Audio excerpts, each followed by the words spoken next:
to be one of the most interesting bosses the God of War series has ever had. The bosses in previous God of War games were incredible.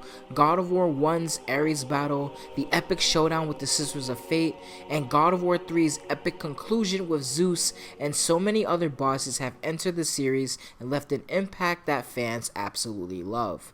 However, I really think Thor and Kratos is going to be on a different level, for story and gameplay reasons. How they have established Thor and Kratos and how it connects to a bigger story between the two.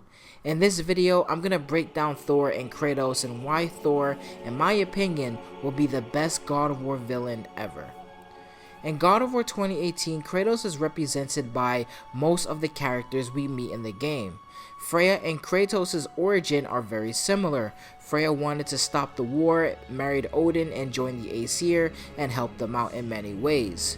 And while Kratos wanted to stop his nightmares, and he became an Olympian slave and helped them in various ways.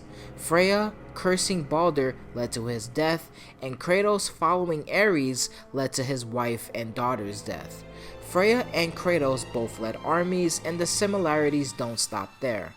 Baldur represents Kratos' need for revenge at any cost, something Kratos tried to relate to Baldur with at the final fight, once again to try to stop him. This path you walk, vengeance, you will find no peace. I know.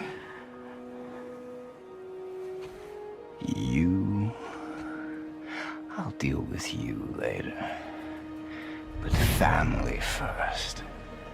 Tyr is a god of war just like Kratos, and many more things that I will talk about in a future video that these two characters have in common. Brok and Sindri represent Kratos' brother Deimos, which right before Deimos died, the pair did make up after Kratos saved him from falling off a cliff. Atreus is of course Kratos' son, but Kratos doesn't want his son to become like him, and Kratos considers himself a monster. Every character represents Kratos in some way, shape, or form. Hell, even Odin and Kratos have similarities between each other. However, I am so interested in the relationship and connection between Kratos and Thor. We even got brand new information from Ryan Hurst, the actor playing Thor, that confirms this even more, and how he drops some major info about Thor's character.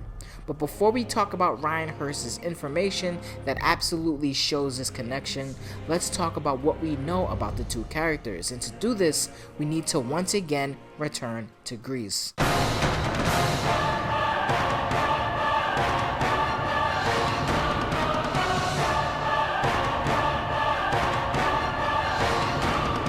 Let's go back to God of War 3 and Kratos' absolute destruction of the gods. After all the pain the gods caused him, killing his wife and daughter, how they took Deimos away from Kratos as a kid and held him prisoner for all this time to eventually destroy him anyways, cursing his mother, making her turn into a monster, forcing Kratos to sadly destroy her, forced Kratos to push away his daughter who was in Elysium in Chains of Olympus, and most of all, not getting rid of the memories that made him a slave finally pushed Kratos over the edge, and when he was rightfully acting out, attacking the gods, killing Zeus himself, we as the fans cheered Kratos on. Kratos' entire family has been killed by the gods. Now you the viewer, I want to ask you, are you okay with the absolute destruction of the Greek gods? After what the gods did to Kratos and his family, are you okay with Kratos' actions? Did you cheer him on? Did you hope that he would succeed to destroy Zeus and everybody else? Well, if you loved Kratos' story, then I'm sorry, I think you're in love with Thor's story as well. Now let me explain. But if you did enjoy Kratos' story, leave a like on this video and definitely subscribe if you haven't already. More of these breakdowns are on the way. Now let's flip the story on its head.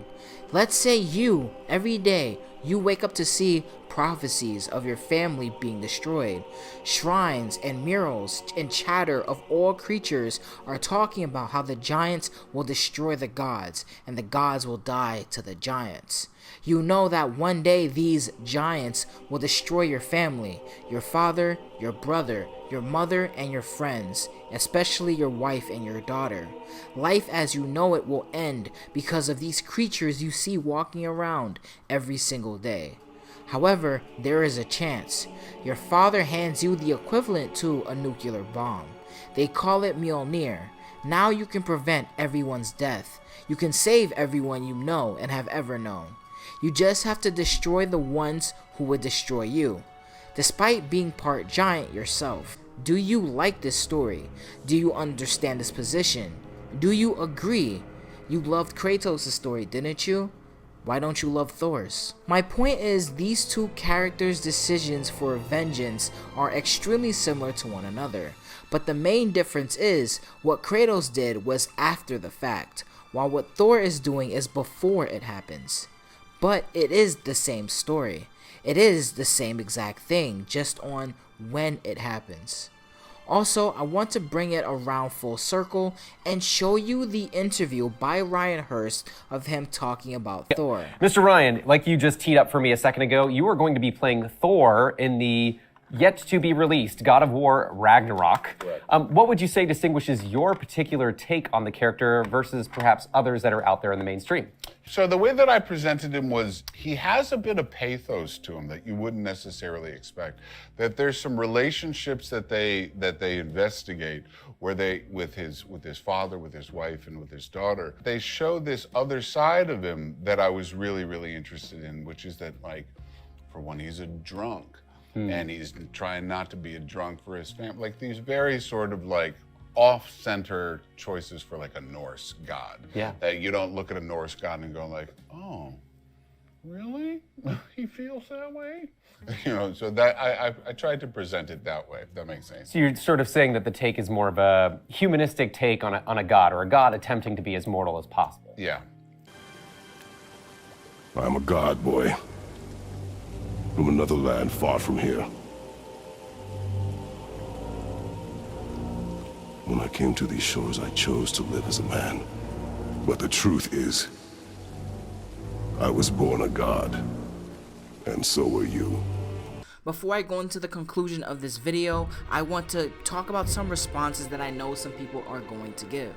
I know that there's a ton of stories about Thor doing reckless things like breaking the heads of giants just for them sitting there and laughing, or him destroying entire families because of his drunkenness. Thor is not a good person, but neither is Kratos. We saw Kratos in God of War 1 destroy countless normal people because he was asked to by Ares.